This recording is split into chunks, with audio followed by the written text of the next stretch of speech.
Whopper. The time is now.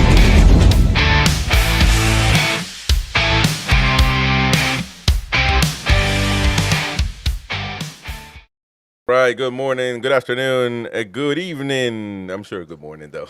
Just a good morning. Well, no, it might be evening somewhere. Welcome to NUFC Talk TV, live with with the first ever presser of this season. Eddie Howe will face the media, and we will watch him react to it live. Me, the mighty Win, and Gary, live on this one. Of course, pressers are back, so welcome to the channel. Don't forget to smash the like button, subscribe to the channel. We are just 10 short of 7,000. So come on, help us out. But mainly smash that like button. That's really what we need at this moment in time. Please do that. Help support the channel and help us grow. All right, then. Welcome, folks. How are you guys doing? Gary and Win. Good morning, everybody. Good morning. Good morning, good morning, good morning. It is, I've been up since, well, it is, what time? 3:12 in the morning here. I've been up since 1:50 or 1:40 or something. So, What time do you go to bed, like? And you were still messaging me at bloody... well, I went, well, no, probably 7 p.m. my time, somewhere around there. But, 7? Yeah, 7, 8. Yeah, I was tired, man. Keep, carrying your weight around. I'm freaking exhausted. So welcome, folks. Come on now. Hey, this is the new live me, man. What are you talking about? I've lost a stone. Oh my god. Anyways, Good lad. Whatever that's... whatever that is, American pounds. Whatever that is, we use proper metrics here. And there's none of that stones and none of that It's about crap. 16 pounds, American pounds. That's 14 pounds in a British stone. But you lost 16 pounds. You need to go to the doctor, man. Okay, now. By the way, you're so blurry, Wayne. I don't know what's up with your internet, man. What's going on with you? Anyways, folks, smash the like button. Let us know what you think in the comment section down below. Good morning to everyone. Joey, Mighty Quinn, Roger in the chat as well. All of you out there. Graham. Welcome, mate. Simon, everybody, Trolls, Tony Hunter, Toon Lad, everybody out there. Smash the like button. Eddie Howe presser. And this is going to be a good one, I think. A very good one. I think it's going to be a spicy one. I think. I don't know. I may be wrong. But people are tired of Eddie Howe, having to ask Eddie Howe. If I was a journalist right now, man, I would be, it's like a pig dancing in mud, man. This is what you want. Controversy. I tell you what, I bet that Louise asks him, will Isaac be considered for the team tomorrow or some such nonsense? Listen, you're there to do a job. Ask the questions, man. Stop feeling bad. Your job is not to be feel bad for nobody. Ask the right questions. Be a sober, moral, and prudent journalist. Right to the neck, right to the bone. Ask the questions that the fans want to know about. What's going on with Isaac? Is he staying? Is he playing? Is he going to be available? Can you persuade him? What's going on? Why has the team not said anything? Eddie, you mentioned that PIF or the owners are very much involved. How come they're not speaking to the fans? And the fans don't know nothing. They're from Barcelona. Barcelona. Do you actually get faulty towers in America? No. No? No. Manuel. It looks like you got. Have a look at faulty towers. It looks like you got faulty towers because you're pixelated as heck, man. Well, I'm looking on my YouTube screen. And it's fine. No, it's not. It's naga. It's quite frosty there, my friend. Anyways, folks. So Win. He's the one from Mighty Quinn here. That's now Win. I lost 20 pounds in a week. I put it on Isaac to be top scorer for us. Heck yeah, man. So what do we make it then? Yeah, it says low FFPS. See, yeah, your camera. And again, I would ask these questions, right? But I mean, I know that Eddie is probably going to persuade him, but at the end of the day, you still got to ask the question. So I think that we should get at some point into the Craig Hope article and he's put one recent just a couple hour ago or so. So that should be interesting because now it seems like the club will punish Isak if he doesn't perform. Well, not play, but I guess be part of. He's got to be. I mean, I don't know. Does the club want him to play? He hasn't trained, so I wouldn't think that Eddie Howe would want him to play. But I think it's more about whether he is showing up. He has to still show up to the stadium. To be available. He has to be involved and be available. Exactly. He can't just stay at home. No. But the thing about it is as well, if you're Isak, do you want to show up to the stadium? Well, I think you've got to understand from Isak's point of view, he's officially now on strike according to the reports, but he's only doing what the club have asked him to do. He stay away and train on his own, which has been the demand from his coach, his boss. So he's doing that. So at the present moment in time, he's in no breach of his contract.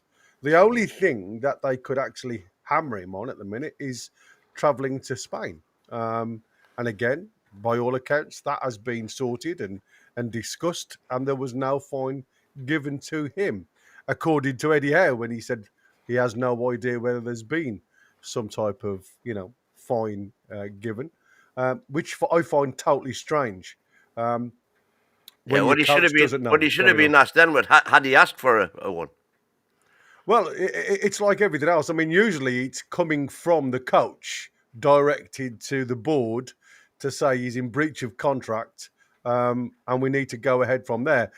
What's come out now is obviously if he doesn't turn up to be available for the game, and that's got nothing to do whether he's going to be in the selection, which he won't be, because he's nowhere near fit enough, I wouldn't have thought. It's about making yourself available for selection. If you turn up at the ground, and I'm sure the lads will know today who's part of that squad. So whether that includes Isak in that conversation, whether he's going to be part of that company sitting in the training room where they discuss tactics and things like that before they go to Villa Park. There's talk they're going this afternoon down to Birmingham and spending time in a hotel tonight. So there's going to be a number of issues going on today, and we were talking about it yesterday. It literally is how the other lads respond to him now, because we know that morale's been hit. You could see that in pre-season. It was an awful pre-season. Morale's already hit. Results haven't gone our way to lift us or boost us in any way. We haven't got a goal scorer within the club as a main striker. Eddie Howe needs to work miracles against Aston Villa tomorrow to try and even get goal involvements, because I think you've got new personnel involved. Alanga, Murphy, obviously you're going to question which one goes in. We know Harvey Barnes will play left because we've only got Anthony Gordon up top. And that's why I thought about, when I was talking, I'd shift it up a little bit, because nobody would anticipate throwing J7 back up there, somebody who's going to get harassed and make it uncomfortable for defenders. And I go back to and I know you questioned while we were discussing that on your show previously, Chris. And all I'm going to go back to is, even though he didn't score, J7, how many chances did Gordon get? How many chances did he create for himself? He didn't. He's non-existent. But in that, I don't agree. I don't want to see J7 as a striker. I mean, you talk about chances. J7 had 20 chances. He didn't look to score one. So yeah, but that's what I'm saying now. He was on the end of chances. I hadn't seen Anthony Gordon in the 90 minutes that he played to get chances. The aerial is not his game. So we have to switch it up and try something different if we're going to put him there. But I do agree with whoever said to put him as a number 10. I think it was Jefferson and Tim that agree false on that. Nine. As a false 9, I would 100% do that if I were given a chance. But the main thing today is going to be about Isak. No matter, I mean, because if Eddie Howe doesn't see him that he well enough mentally to put him to train, and they come to an agreement that he's going to train alone until he gets his head right. And so why would you not make it possible for him to just not be involved in the game if that's still the case. Because if you fine him, then you will obviously have told him that you need to be available to play. I mean, well, why would you do that if he's not mentally or capable, or not capable? But I'm saying, if he's not really part of the team, so what is it? Just the club saying, we know that he can't play because he obviously hasn't trained for the squad. We know that he can't, but we're gonna say that you should be here at a certain time. You should be available. You should be in the stadium. I don't know what, or else you get fined. Which I don't know. I don't know how that's gonna work. The one way to call his bluff is to pick him for the team, and then see if he strikes. And I think that's what we're talking about, didn't we, on Wednesday night? You know, they just call him up, say, right, you're playing, and see what he does. But you see, does the leadership group, does the dressing room want him in there? Yeah, but if you know that's not the case, though, so you're trying to set him up, and that's fine, I guess. You're trying to set him up, exactly. and I guess that's fine. But I mean, you're not going to use him, or you don't want to use him. And he's not trained with the squad, so you wouldn't use him. And you're basically just trying to find a reason to find him. Is that what I mean? Yeah, well, that's where we should be now. It's no more Mr. Nice Guy now, surely. Well, okay, that's one way of doing it. And quite honestly, if we wanted to find him, we could have just done that. Why? I mean, because he's done things on his own. Point is, if you pick him and he refuses to play, then all of a sudden he's not getting any wages because he's in breach of contract. If he refuses to play when he's selected, but he was in breach of contract by not going to Japan and Korea and Singapore. And so they can then fine him 2 weeks' wages. Well, but he was already in that because he didn't go. Now the club did play along because they said it was an injury. So That's I mean right. that means they played along. That's why they can't find him, because he said it was an injury. Yeah, but and what that's about when they did the tests and there was no conclusive evidence to say that there was a muscle tissue tear within his thigh, which is what he said he had issues with. And that's what I said. When a player turns around and says, I ain't fit to travel because I've got a niggle, the club can't fine you, because then they have to have evidence to prove otherwise. Well, then he says, then they prove they produce the evidence, to show the scans, to show the everything. Say, where's the evidence? Well, but that's what I'm saying. When you see a tissue tear, you see blood within the muscle, right? Even though you don't see that, you can. It's like me saying there's three of us in this panel now, right? Every one of us will feel pain differently. So what I'm saying to you is, when pain is what the person tells you it is.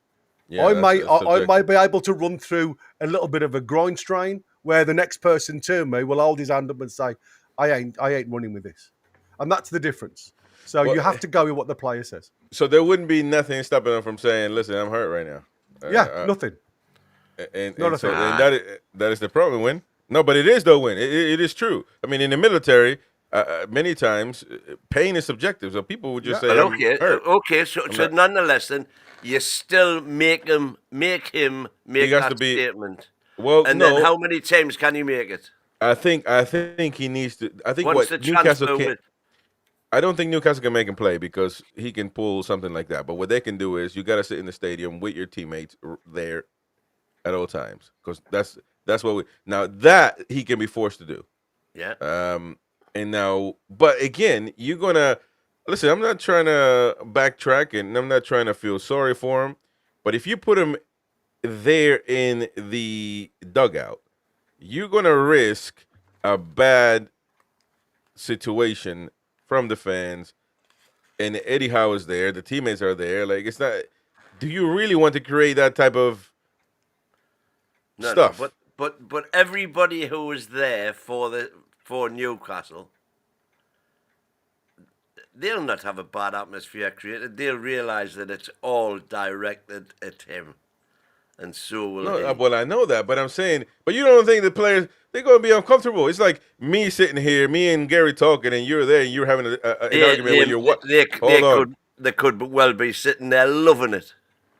Well, maybe so, but it's an uncomfortable situation because it's like me and you talking, and or me and It's Gary not talking. normal. Put it like But that. listen, it's like me and Gary talking, and you and your wife are having an argument in front of us. It's awkward. It's uncomfortable.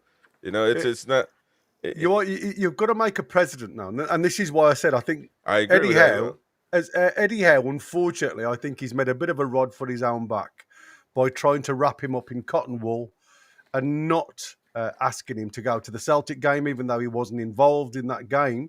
He could have still sat in the stands with J7, where J7 was quite happy and content to sign shirts and things like that. There's no reasons why he had to move away.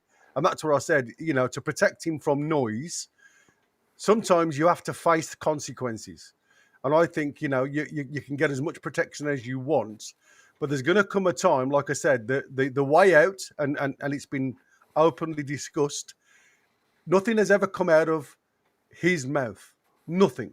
He hasn't said, we're talking about this strike now. He hasn't said he's on strike. It's only other people that have said he's on strike. Well, if he wasn't, he'd have been on social media. I would have been. I wouldn't want to be in that predicament. I'd be calling people up and say, "Let me have a press conference." There's no such thing as I want to leave Newcastle. None of that. So I don't know what people are talking about. But he hasn't done that. That's why he's burned his bridges for me, because he hasn't come out and refuted it. Well, that means the truth is he wants to leave, and he's on strike. That's what it is. Yeah, nobody's making this up. But that's what I said. That's his way out, because he can always say, "I've never mentioned anything. I've never come on social media. I've never discussed it." And like I said, we don't know what's being discussed by Newcastle to say to him, keep away from social media, keep away from the reports, don't mention a thing.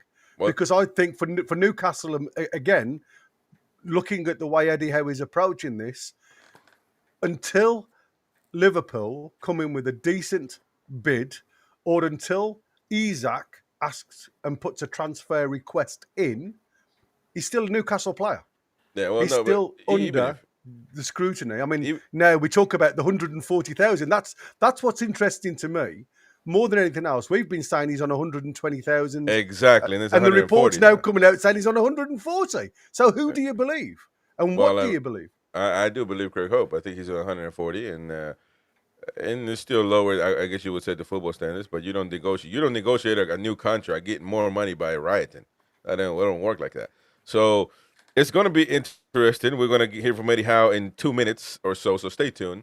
2 minutes coming up. Eddie Howe going to the media, and we're going to be showing that, presenting that, and then we're going to react afterwards. So stay tuned. Smash the like button. Subscribe to the channel if you're new. We are short of 10 subscribers for 7,000. So please do that. And by the way, after this show, we're going to have a member show doing the Premier League predictions on the Jordy Bias show. We're going to have a guest coming in, Hamza, Man City fan, who's been backing Newcastle up throughout the window, making fun of all other teams. So we're going to bring Hamza in around 11 a.m., but we're going to start at 10:30 after this show. All right, so, I mean, Milburn was saying there in the chat, I mean, he's clearly not going to play because you can't force him to do that, but you can certainly force him to sit in the stadium somewhere, which I don't necessarily think why he would have an issue with that, unless it's out in the public. He could claim personal safety, of course. But if he's in a box somewhere, I don't know why that would be. Anyway, there's only 75 likes, man. How we're 400 watching, over 400 watching. Only come on, smash the like button. Smash the likes, come on. Eddie Howe coming up at any moment now. So waiting for that one, and I mean the questions are going to be surrounding that, of course. Of course, Ramsey, which he's not going to say nothing of until this. It looked like he passed his medical. So, but it's second part this morning, so he's at the RVI. Okay. And again, this is what we were discussing with having Bunsey at the helm. And again, it's been great work from Bunsey last season with the amount of injuries that we had. And I'm hoping it continues this season. And because of Ramsey's history with injuries, I would imagine his medical will be extensive. Reports have just come through saying that Wissa is on his way for a medical. So again, I don't know how true that is this morning. Yeah. Hit the like button, folks. Come on. Eddie Howe, pretty soon right now, if it's not any moment now, it's 30 after. Let me refresh here our feed to make sure everything is good. Nothing there. So we should be coming up pretty soon now. Eddie Howe's presser live next. An interesting situation for the Toon Not Army. if Newcastle United Football Club's media output is anything like some of the pre-season friendlies, of course, because they were rubbish. Everybody's saying they were getting a refund. I did. Well, they sent me the email. I don't know if they sent the money. But what was the refund? I think it's $4 something. Exactly. $4.99, wasn't it? $4.99, and it was $7.99 a match. Oh, Well, no, I only paid $4.99. Win trying to scam the club. So it was There we go. Eddie Howe, ladies and gentlemen. Let me know if you hear it. Do you hear that? Yeah. Hi, Craig. How are you? Thank you very much. Luke, you good? You, nice to see you. Nice to see everyone again. It was like a long time. Good thanks, how are you? Yeah. Nice to see you. How are you? Got an apology to make to you. I haven't returned your calls. Apologies. Yeah, thank you. He's good at table tennis. What's that? Yeah, I know. That didn't come out right, did it? Morning everyone, welcome to the first press conference of the new season. Same drill as last season, so microphone on before you ask your question, then if you can just turn it off please after. And we'll start with Reza when you're ready. Thank you. Good morning, Eddie. After all the events of what might feel like a long summer, how pleased are you that the Premier League is back? Yeah, it's great to be back. I think when you look through the summer and you think it's going to be a sort of a long break and a long pre-season, and then it flashes by. And here we are, and lots happened. I think we've been busy and active, and lots of work's gone on behind the scenes. We're pleased to be here. I think the players are ready now to play, and we're looking forward to the challenges ahead. How is your squad looking for Aston Villa, perhaps with the exception of Joe Willock? Is everybody available? As I sit here now, I think everyone's available apart from Joe, and Joe's not too far away himself, so we've got relatively good-looking squad in terms of injury news. I think it's been really good because we've worked the players hard. They've been challenged through pre-season, but the majority have come through and had some good minutes as well on the pitch, which you need during pre-season. You need that sharpness to be ready to play. And does that include your new signing, Malik Chow? Will he be part of the squad? Yes, Malik will. He's trained for 2 days. Never easy coming in right at the end of pre-season for him because, of course, a lot of our work's already done and our structures are in place. But in the little bits that we've seen, I think we've signed a top quality player. You've got no control over the fixture computer and the list that it throws out in the summer, but you have been handed some tough matches in the opening month, haven't you? Beginning with Aston Villa. How do you see it as a way to start the season? You've had some good battles with them in recent times, but at Villa Park it's been tougher for you. Yeah, I think you're right. I think when we saw the fixtures come out, you look at the first, you're immediately looking at the first few on the calendar, and tough games for us. But I think there's two ways to look at that. I think you can look at that and go, well, we're going to know where we are, and if we can get positive results, we're going to be really set up for the season.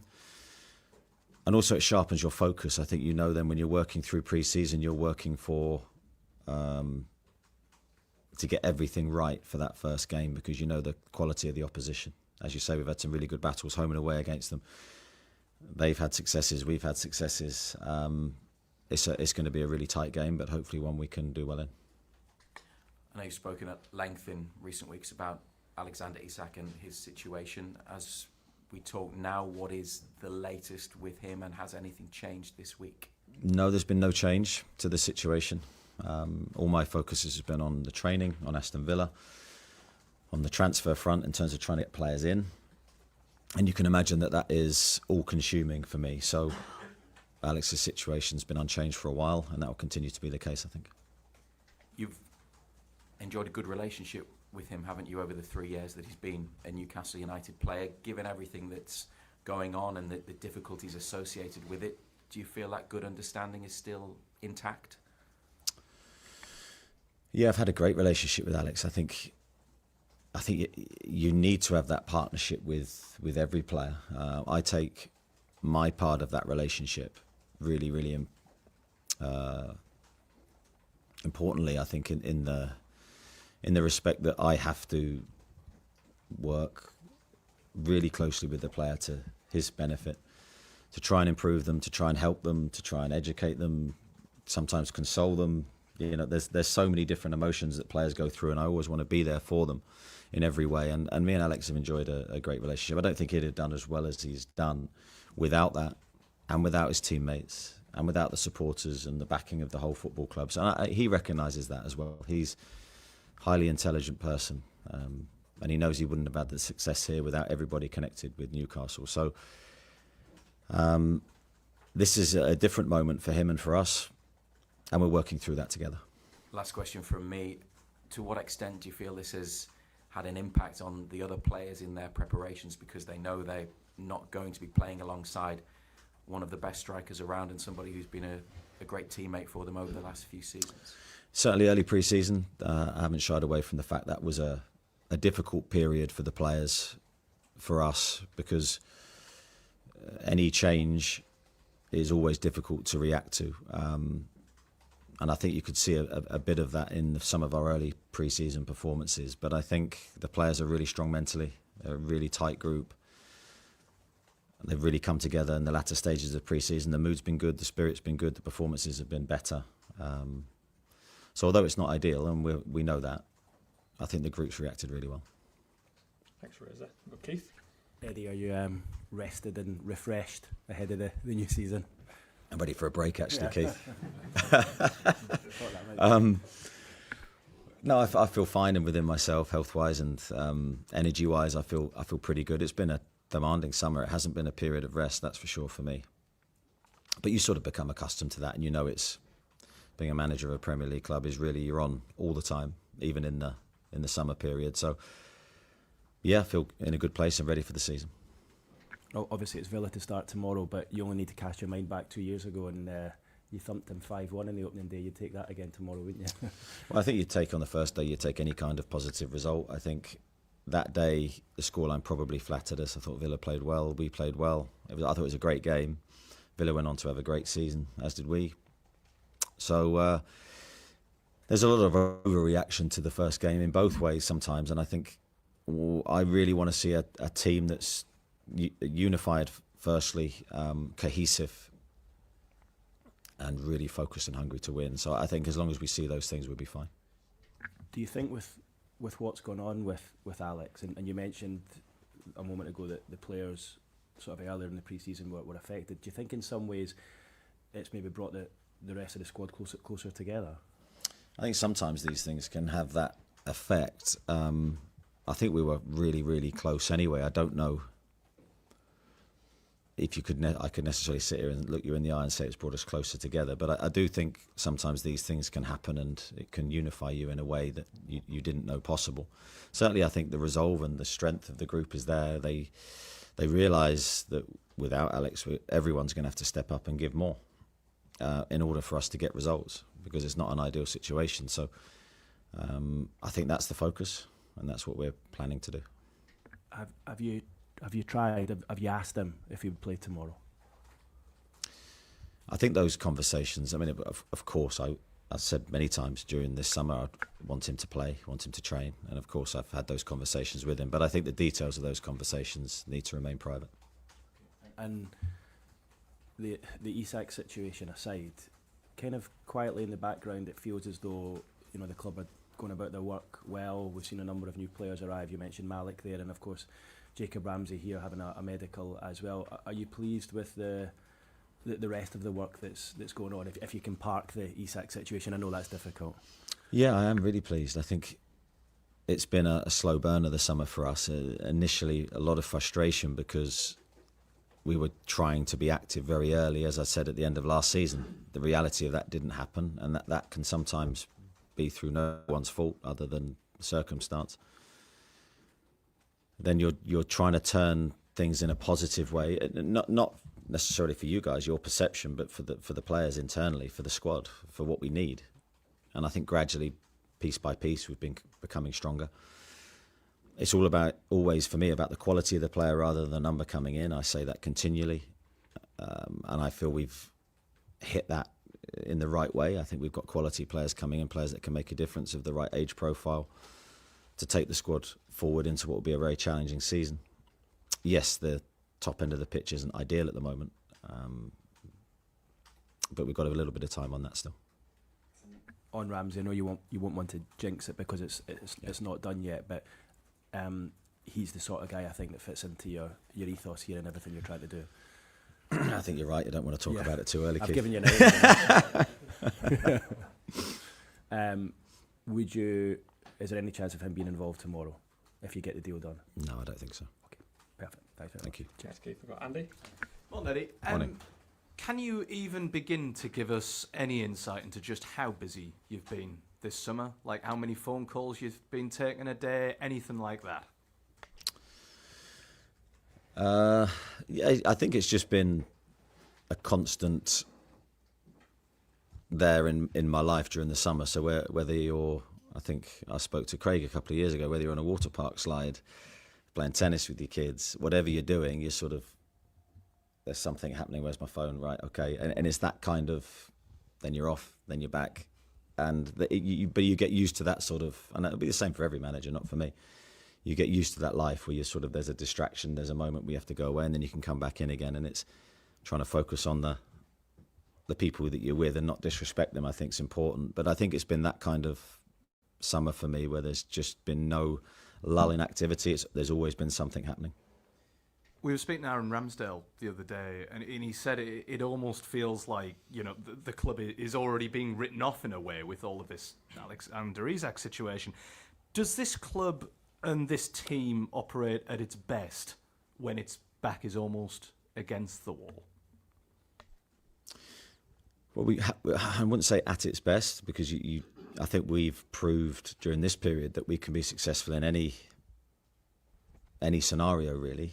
We have performed well with our backs to the wall. We have performed well when things have been against us, and we've been challenged in various ways, whether that's injuries, PSR issues, not being able to bring players in. The players have always found a way to respond positively and not look for excuses. And I think that's been absolutely a key thought process. That it's very easy in life in general is to make an excuse for poor performances or make an excuse for poor results. And I don't think this group have ever done that. So we're not going to start doing it now.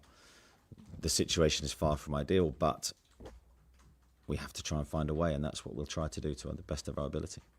Obviously, with us being in a world where there's social media operating and everything, the fans are naturally maybe a little bit worried ahead of the start of a new season. What would you say to them to kind of reassure them a little bit?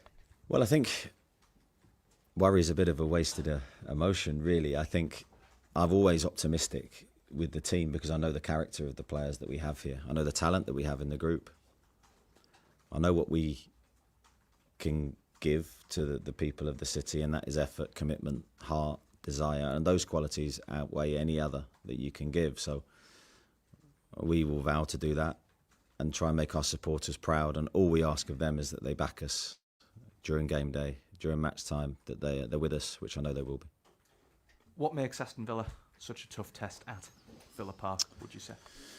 Yeah, very good environment for them to play in. I think very good support, very good team. I think Unai's done a brilliant job with them. Tactically, they're excellent. Their way of playing has been ingrained, and you can see whether they play home, away, pre-season games, that they play the same way or with the same principles.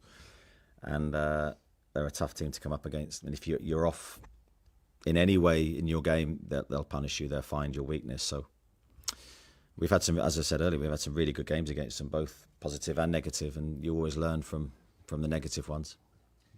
So we're going to be ready for a really tough game. Just finally, you described last season as one of the best in your managerial career. towards May 2026, how would you want to be describing this upcoming season? It has the potential to be an amazing season. It has the potential with the competitions that we're in to be memorable again. So I don't like predicting the future.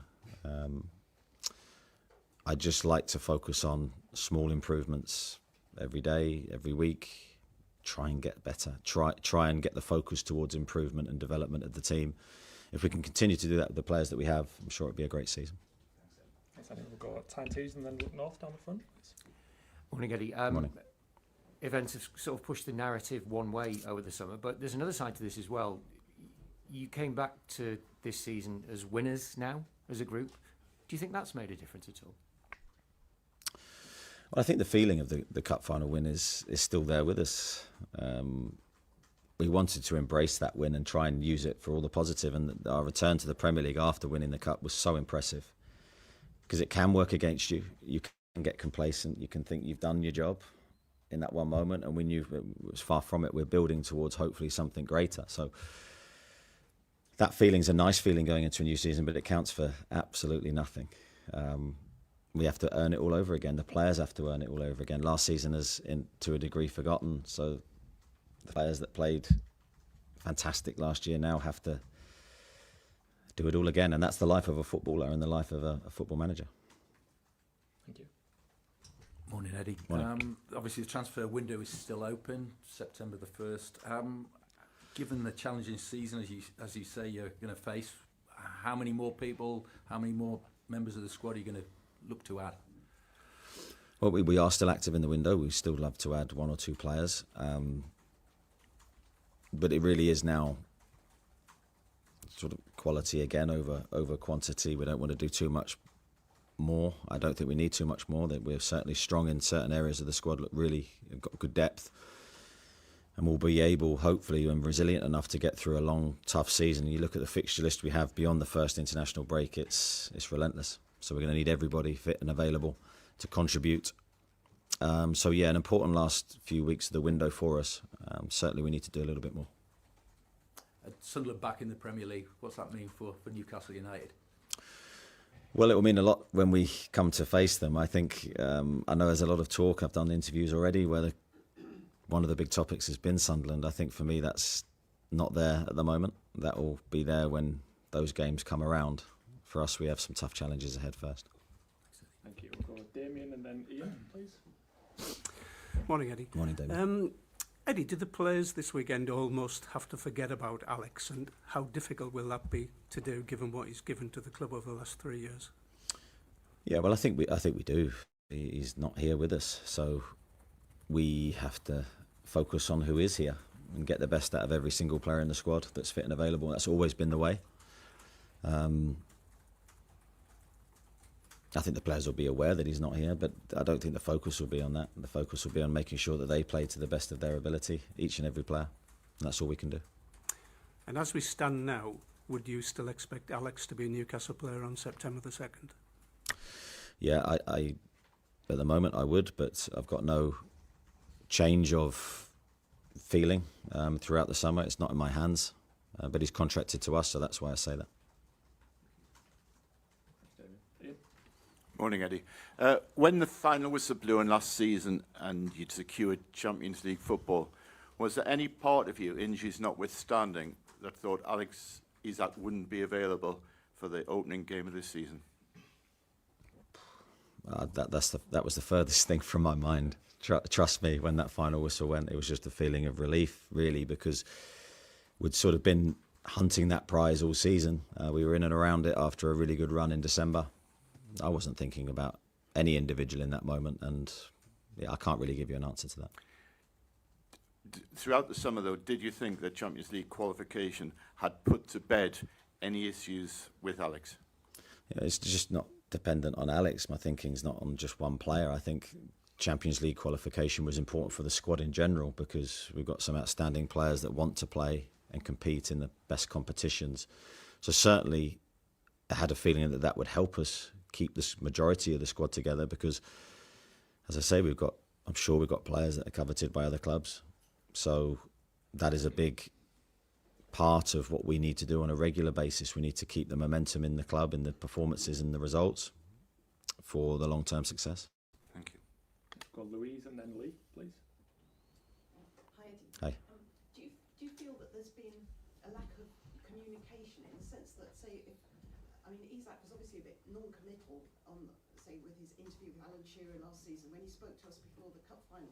If he'd made it really clear early in the spring that he wanted to move on, you could have sold him for a really high price because there would have been a massive auction at the start of the window. Then you would have had a greater choice of players in theory. Is there any sense? Was that ever discussed, or do you blame him for not communicating clearly enough? Sounds very simple, your plan.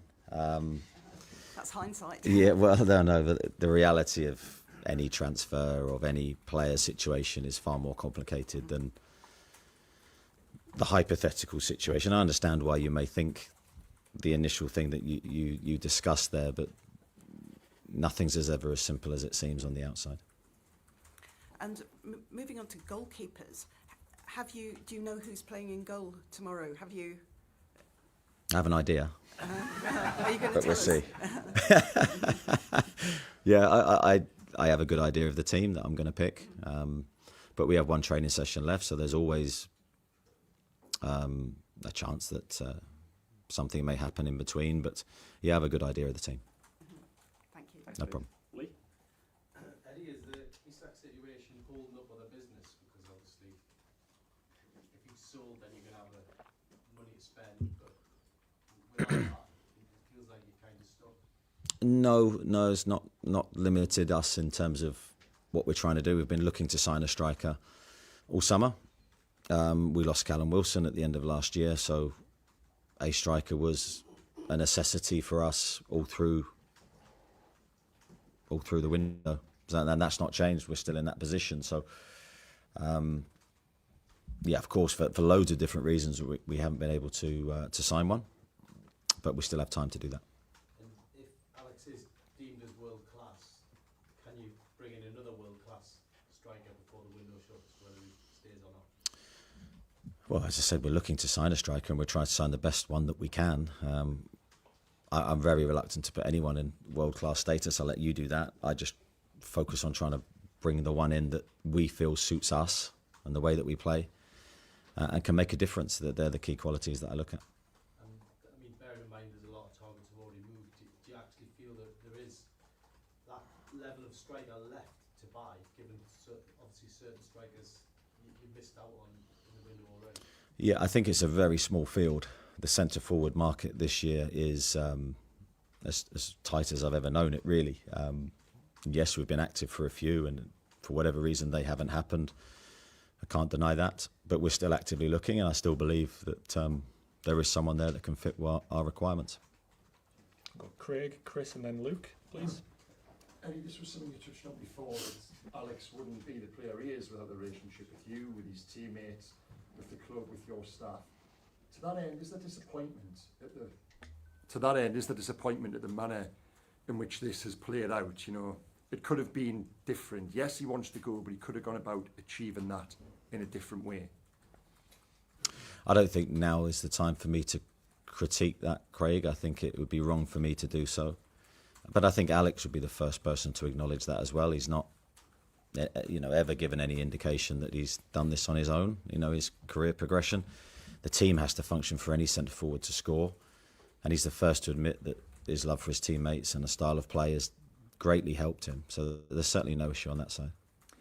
It looks like it'll be Anthony Gordon through the middle tomorrow. Is there a scenario, and would you be okay with going with Anthony Gordon and Anthony Elanga to a lesser extent, plus one other, plus a signing until January, if that had to be the case?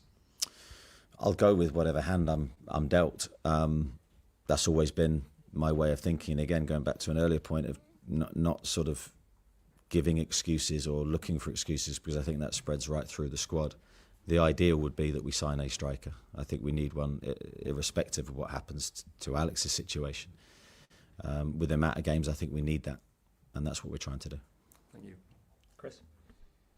Morning, Eddie. I mean, you've mentioned how difficult the summer it has been, obviously the sort of change that there has been. You said previously that you sort of didn't want the situation that you've maybe had in previous windows where you've had to take a sort of active role in recruitment, but obviously this summer without a sporting director and the CEO situation. How difficult has that been for you, and what does that actually change in terms of the way that things work day to day in that regard?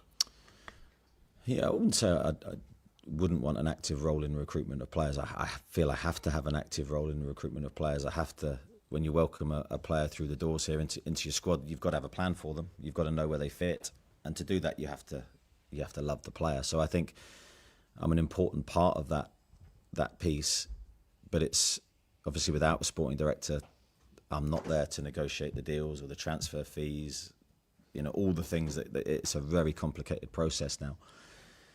The things that you have to do to sign a player now is so much more complex than it used to be. So that's where you need a really, really good team away from the sort of footballing decision to actually get the deals done. I feel we have that. It's just been, there's been no issue with that. That hasn't stopped us signing players. Obviously, we've been in competition with other clubs for players, and ultimately we've lost out on a few. That happens. It's always been there. But no, I think the recruitment processes and such of identifying the player and finding the ones that we want, I think it's been fine. It's worked well as it has in other seasons.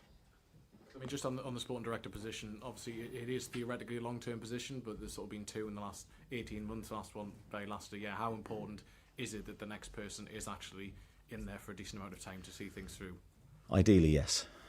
You're right. I think it's a long-term position because you need to put plans in place to make the structure of how we work smoother, more streamlined, long-term planning with the academy, all the hiring of staff and making sure you've got an elite performance, all running it all through the club. They're long-term decisions, and you need to stick with that to see the long-term effects. It's been unfortunate that we haven't had that, certainly in the last couple of years.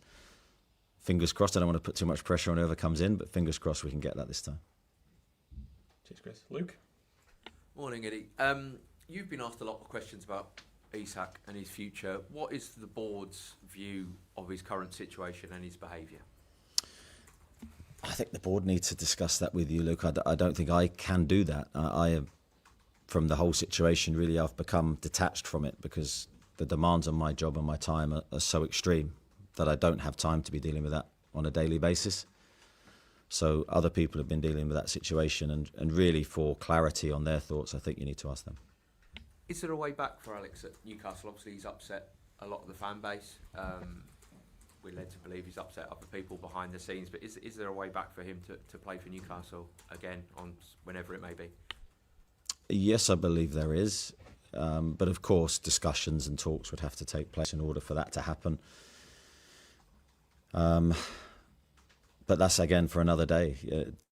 Today is Aston Villa and making sure we prepare as well as we can. I understand why your questions are filled with that subject, but it doesn't really help us in this moment. It's hard enough as it is without being totally focused on the game ahead. Just finally then, August, you had a really successful season last season. What would success look like for you this season? Progression, as I said earlier, improvement, more control in our performances, more dominant displays, and of course, really simply wins. We need to win football matches. We need to score goals. We want to attack. We want to be the team that we have always been. But it's never a given that you're going to deliver that. The league is so hard. The challenges are so big in front of us. The other teams have all improved. I feel we will be stronger once we have our full complement of players available. So yeah, it's finding ways to win games even when we don't play well. Thank you and best luck. Thanks, Luke. We'll go Martin at the back and then Aaron, please.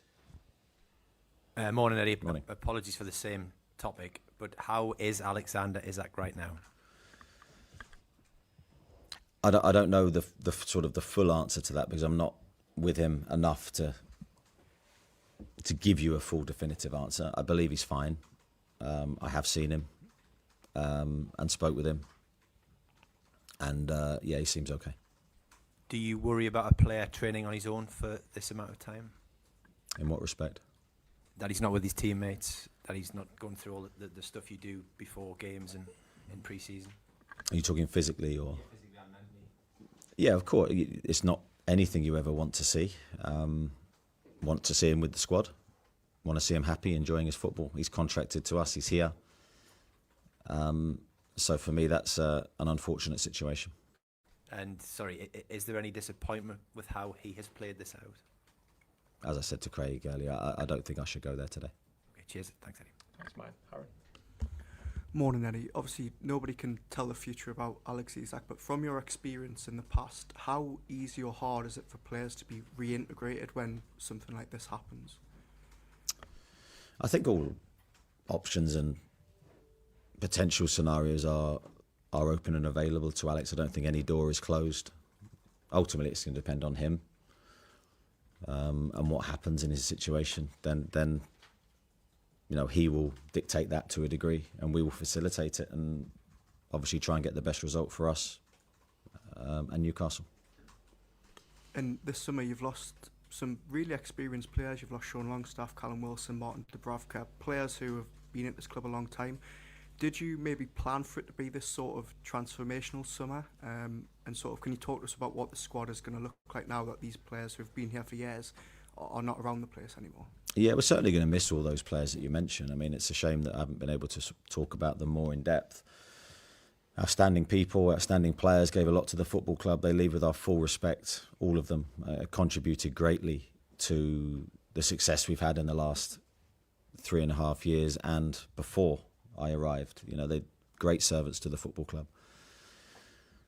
And they all left with their heads held high, and we really wish them well in their next stage of their careers. For us, we will miss their experience, we will miss their contribution, but it's time then to welcome new players to the group and an exciting future, and to see how new players can develop their careers here and what they can give to the team. So that change is a natural cycle in a football team. It has to happen. I've said many times, sat here with PSR, that we weren't able to recruit, so the squad became to a degree stagnant, and fresh energy and fresh impetus is sometimes what a football team needs to evolve. So I've got no problem with that either. So yeah, I'm excited by what the new team can look like. Thank you. Just a little push for time, but we'll wrap up with Mark. We've got Jordan and then Dom. Sorry if anyone does miss out. Morning, Eddie. Morning. You mentioned there about maybe Alex not being for the foreseeable future. Do you think there's a chance he could play at all before 1st of September, or you effectively think until the transfer window finishes and this is resolved, you probably not going to be able to pick him? I don't know. As I sit here now, I don't know that. Again, Alex will control that. We talked a lot about PSR over the last couple of years here. We see Aston Villa off a season of the Champions League also not being able to recruit players. Do you think PSR is making it virtually impossible for teams to break into that top four and stay there consistently and recruit players, or is it still possible? I think it makes it harder. I don't think anything's impossible, but certainly the challenges that teams face with those restrictions, as we know better than any, selling players you don't want to sell, not being able to recruit players that you would like to, not being able to freshen the squad up. These are all challenges that we've encountered now for a long period of time and will still be impacted by in the future. This isn't going to go away for us because our revenue streams are not, I know I'm repeating myself and I apologise, but they're not where the other clubs are. So it's a gradual, slow burn for us where we're having to try and generate more income to help ease those restrictions placed upon us. But it certainly makes it harder, but I don't believe anything's impossible. Just finally, what have you made of the transfer market so far? A lot of those top teams have signed good players and strengthened. Do you think it's going to be harder this season? I think it gets harder every season. The level is so high. The Premier League is such a great league because clubs can bring the best players in the world to the Premier League, and I think we've seen that again this summer. Prices have been very high. It's incredible how the inflated fees paid continue to go up, but it's where it is, and you have to either join in or suffer, really. So we have to join in, and we're doing that to the best of our ability under the restrictions that we're under to improve the squad to the maximum. Cheers. Jordan? Hi, Eddie. Just on the Isak situation, how have you gone about keeping out the noise, particularly this week ahead of a game? I don't think you can fully keep it out because the world we live in now with the players are accessing social media. They have access to it. They're going to live in that world because they've been in that for the majority of their lives, really. So I think the big message comes from us when they're here and how we conduct ourselves and the messages we give them. And I say the feeling's much improved within the squad, I think, the last couple of weeks, and that's been great to see. Cheers, and then just Dom to wrap up, please. Morning, Eddie. Morning. Key part of your transfer approach this summer has been bringing in players who really want to be part of this group, play for the football club. But probably stating obvious, is that mentality even more important for the players already in the building, already part of the squad?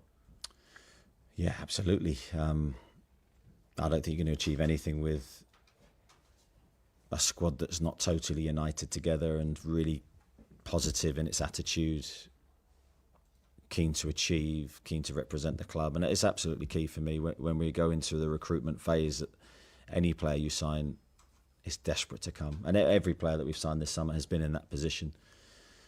I think if you start on the wrong foot and you're sort of not dragging a player, but they're unsure, I don't think the transfer ever fully works.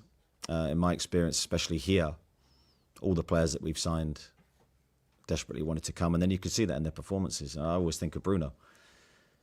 You know, Bruno was desperate to come. He couldn't wait to wear the black and white shirt. And the way he entered the football club with his early performances after waiting to get into the team was inspirational. And he's never stopped being that inspirational figure. So he would epitomise that. And he's still in that position now. He loves playing here for the city, for the supporters. And that's a great example of what we need. And in that respect, is it maybe not as simple as convincing Alexander Isak to play for the club again, or him deciding he wants to play for the club again? He would need to convince you that that's his mentality. Yeah, to a degree. I think in order for any player, this is not Alex related, but to play well in the team, you have to be in that mental place where you want to play and you want to represent, you want to be with your teammates and the coaching staff, and you want to do well. The league's so hard that if you're not there, the games can become very difficult very quickly. Thanks, everyone. Thank you. Cheers. Thanks so much. Thanks a lot. All right, ladies and gentlemen, that was Eddie Howe. What a presser, what a presser, what a presser. Welcome. Proper questions. NUFC Talk TV, ladies and gents, smash the like button. We got 1,500 people watching at the moment. A lot of people expecting Eddie Howe's answers. And so welcome. If you're new, hit the like button. If you're a Newcastle fan, this is the channel for you. We upload content all the time, every single day, multiple times a day about Newcastle United. So if you're a Toon fan, this is the channel for you. A lot of stuff that we can discuss when it comes to Eddie Howe. We got about 30 minutes left. So what do we make of this whole situation? He was getting tired of the Isak question, certainly. I think it's like everything else. You know, we all knew it was going to be the main focus of attention, even though, you know, the Premier League starts tomorrow. And yeah, I mean, it's like I said, I love Eddie. You know, I think Eddie is one of the best managers you could ever wish to have when it comes to protection. The biggest problem with look at him here with his Eddie t-shirt on. I just think sometimes, you know, without being too harsh towards Eddie's responses, you're never going to put to bed the burning question about Isak until he gives a proper answer. And I think, unfortunately, you know, by pushing it aside constantly, it just means that it's just a never-ending cycle and recycling of the same question said in a different way. Right. So, you know, you're never answering the question. It's just a case of you're always going to be, you know, waiting for the next year now to respond to the question you've just been asked, but put it in a different context. And it's rubbish because he's not answering the question. The problem is, like I said, his desire, and you can see that, is for Isak to remain a Newcastle player. And that's why I said, I don't know how this has gone about to becoming a couple of weeks before the end of the transfer window, and we've still not got a conclusion to it. And that's where I said, what we need now from the club is to show some balls and say to Isak, you're involved in Saturday because that's what you're getting paid for, rather than, you know, not doing it. And all the chat that's in the, you know, I've been reading some of the chat from the Liverpool players and supporters and everything else, and they're free of their opinion. I'm absolutely fine, but they have very short memories of what's happened to their players in the past and how they stopped the likes of Suarez, you know, and they were all up in arms about what Trent was doing, even though a massive servant to the club, given years and years and years. And he was a free agent, which is yeah, exactly. You know, but at the end of the day, like I said, we aren't stopping Alexander Isak from going to Liverpool. Liverpool aren't offering the money that Newcastle are expecting, and there's a difference. So, you know, who's at fault here? If the club have given a valuation on a player who's still got 3 years left on his contract, the player should honour that contract. It shouldn't. It's not about downing your tools. Again, Eddie Howe's got to be Johnny Big Bollocks at the end of the day and force an issue. One way or the other, he's got to make a decision that's best for the club. Now, wrapping the lad up in cotton wool, I don't always think is the best, you know, approach to this. But this shouldn't have been. This should have been done at the start of the issue, not the day before the game starts.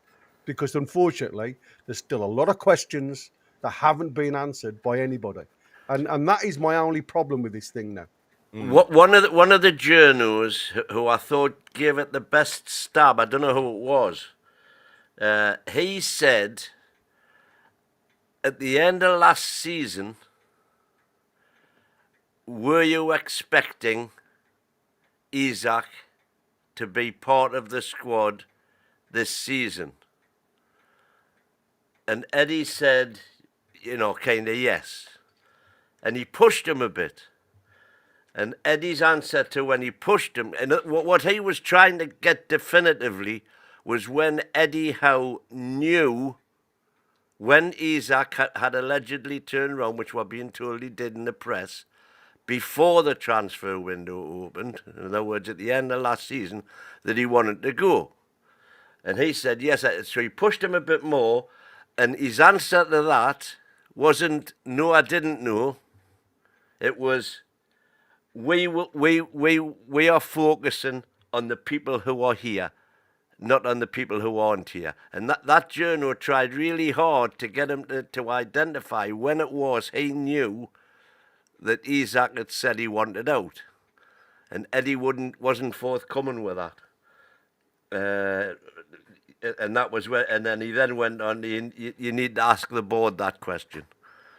By the way, sorry to interrupt, but YouTube is telling me that we are 2 years old today, so this is our birthday today. Hey, happy birthday! And I think we started making more content though later on, so we were a couple months old, but we were just a baron, man. 2 years of age, we're just a little baron. Look at Mighty Win. That's proof that we're just young lads. So thank you very much indeed, everyone. And we have passed the 7,000. We got 7,030 now. So there you go. Thank you, everybody. Thank you, everybody. Keep us going. Keep us and going. we're past the 300 likes and all. So that's well done. Superb. There's a couple of questions in the chat that I just wanted to answer about Wissa. Obviously, with again, we were talking previously in previous shows about the domino effect. Things need to fall in place before they come. It's not from a fantastic source, but by all accounts, they are trying to get Wissa. And again, I'm only going on what's been reported out there. They are trying to get Wissa sorted and dealt with this morning so we can come for a medical. And that may not be before there's an agreement between both clubs regarding a price. Because they're trying to get him through the... again, this is just rumours. It's all hearsay. But they're trying to get things really moving and motivated today. And if they can do it, they may even have to travel to London to do his medical in London. But they reckon it will be signed, sealed and delivered by the end of play today. But that's not from a credible source.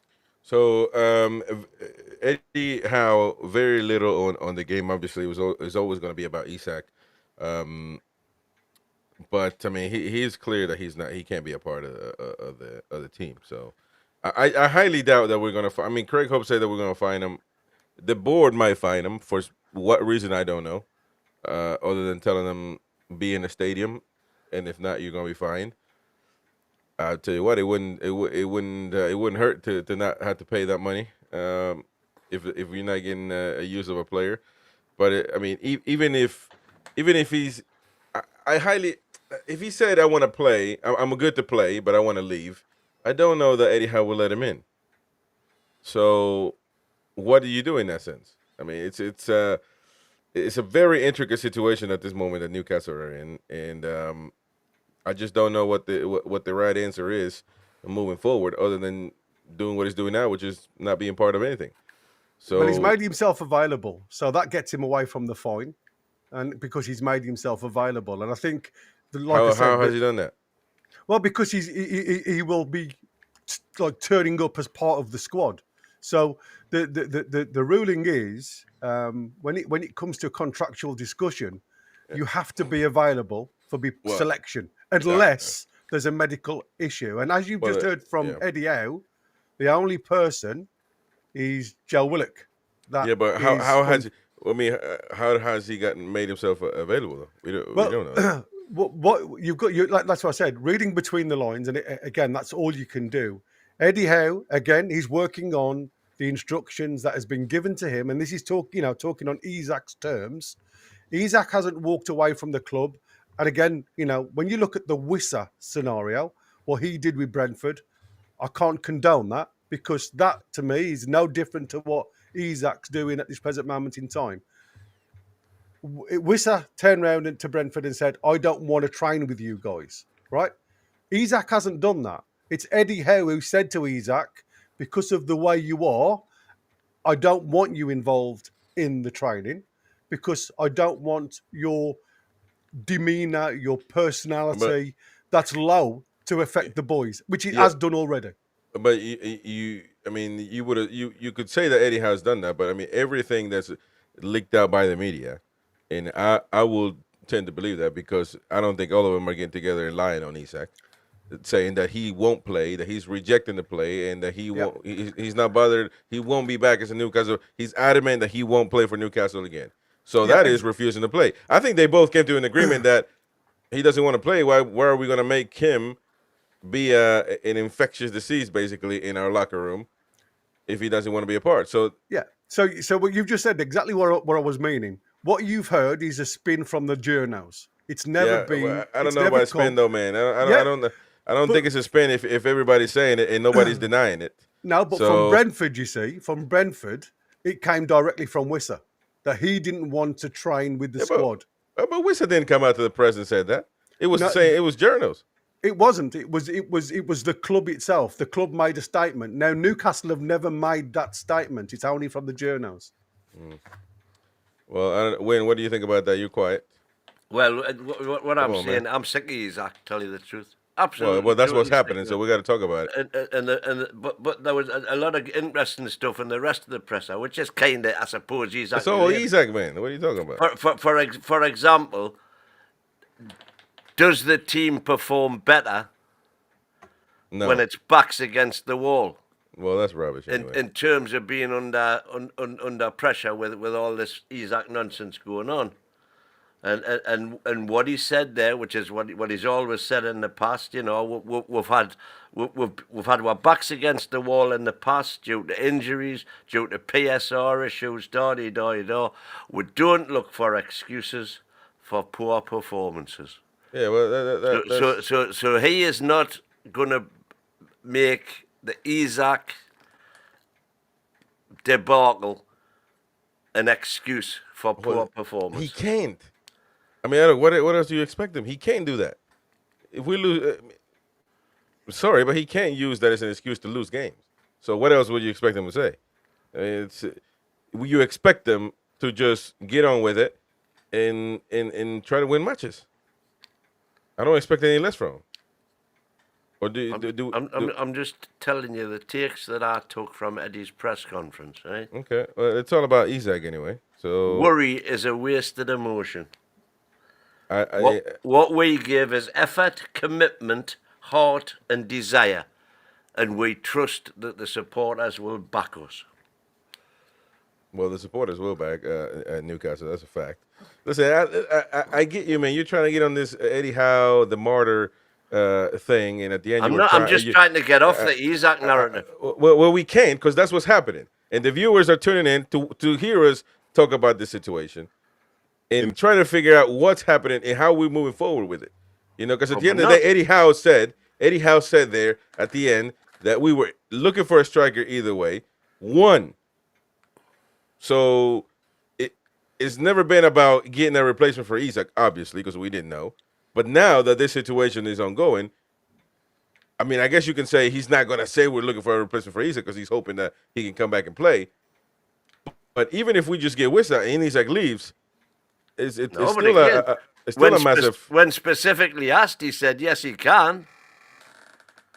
He can. What, we can go on. He can without, come back and play. He was specifically asked, Well, he can said, yeah. Isak ever play again for Newcastle United? And he said yes, he can, but the circumstances have to be right. There's a lot of talks that he said there's a lot of talks that would have to be had. But that's not what I'm afraid that's not what we're gonna get. You know, if we expect the fans to get a press conference by Isak saying I'm staying, and we're not gonna get that.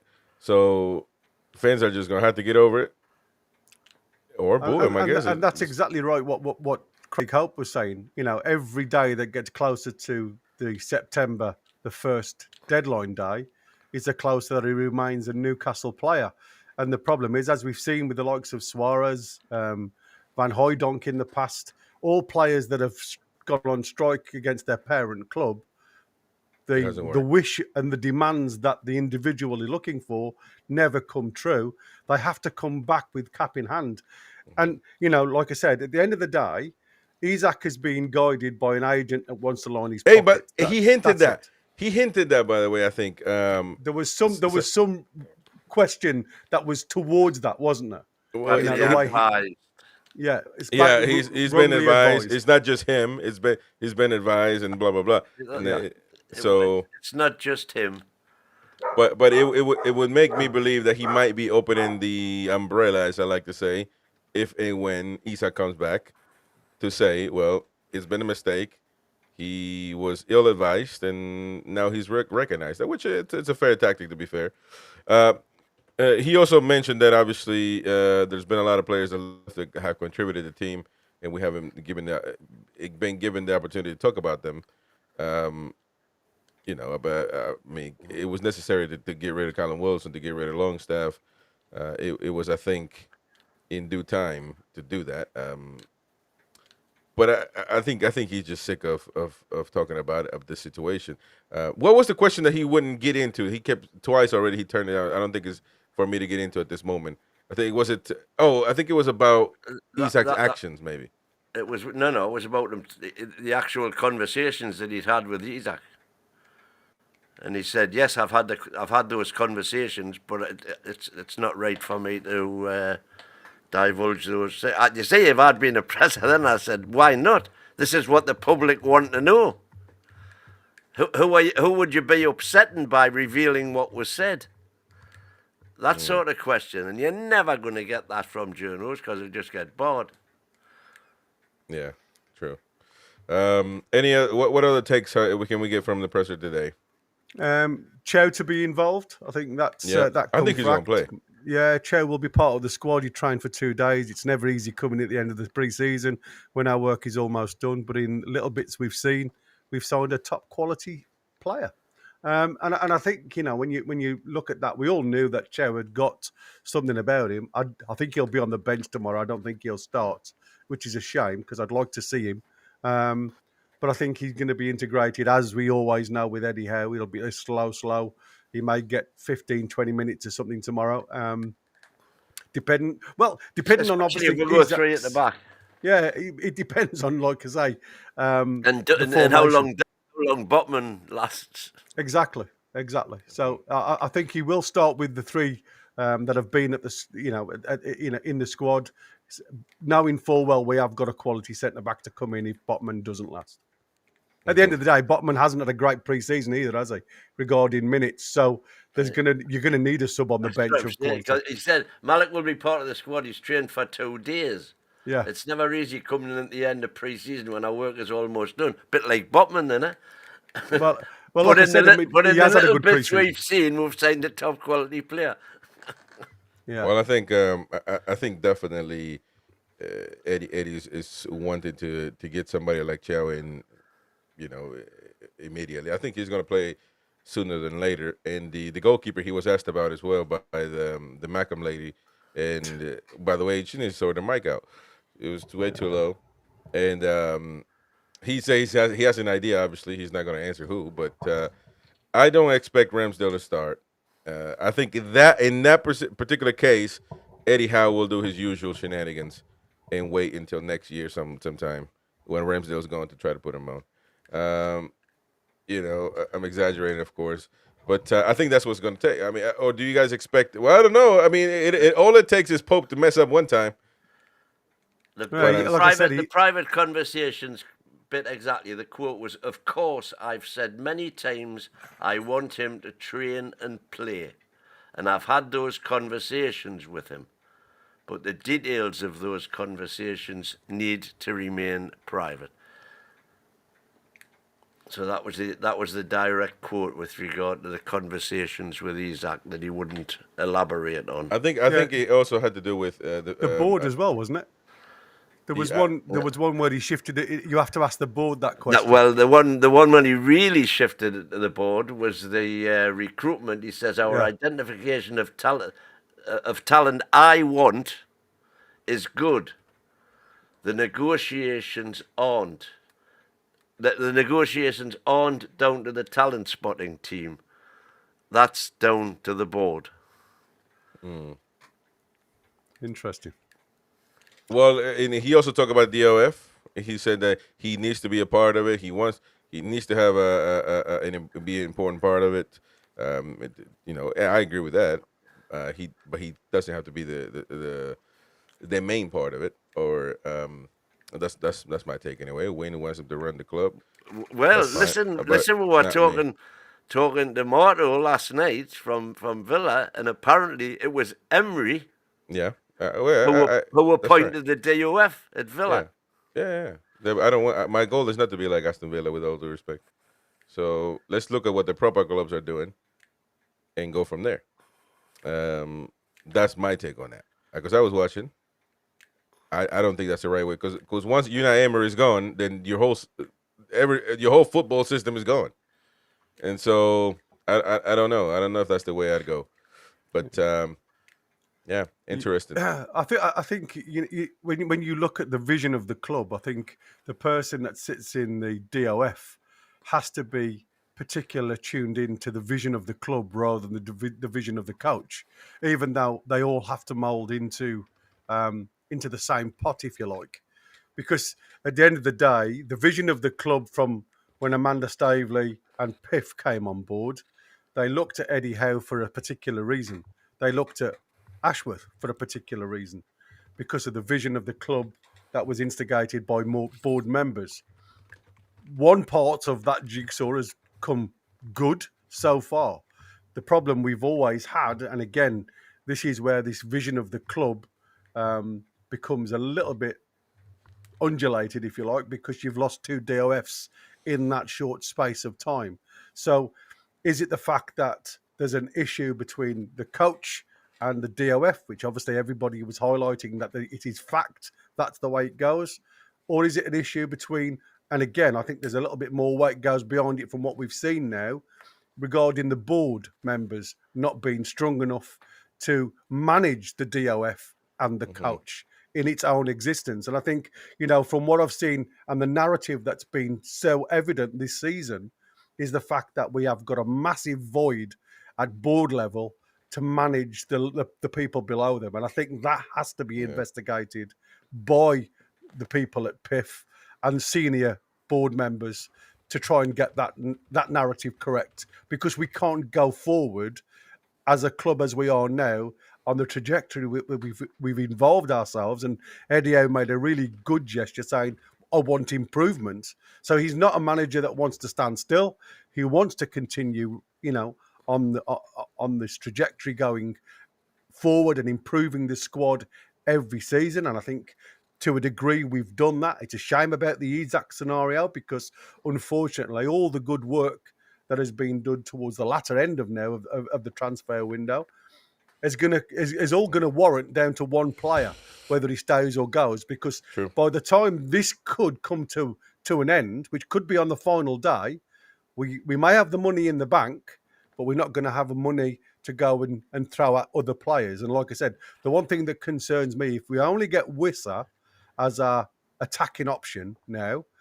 Come December, when AFCON comes, we 2 months in then without a main striker, waiting for January to come where we can go and reinvest in the transfer window again. So, like I said, for me, whatever happens with a short window of opportunity to go and buy somebody has to make a decision on Alexander Isak's future. He either stays or he goes, but it's got to be sorted. All right, we got to go. We got to do the Jordy Bice Premier League show right now for NTTV Plus members. So join us right now. We're going to talk about the Premier League and what's to come, kind of predict the Premier League, what's going to happen this season. Where are we going to finish? I don't know. But join us right now. It's $4.99 to join the membership and join every single thing that we put out, basically, to be a member. So please join us right now. We're about to go live with Boki. Gary, you coming or you got to go? I can come for 10 minutes, type of thing, you know. I haven't got a long, but I can jump in. Yeah, we'll do that, and Hamza will be joining us at 11 a.m. But 10 a.m. right now, literally, we'll get started. So join us. You'll be redirected as we move on. Anyway, folks, see you later. How are you?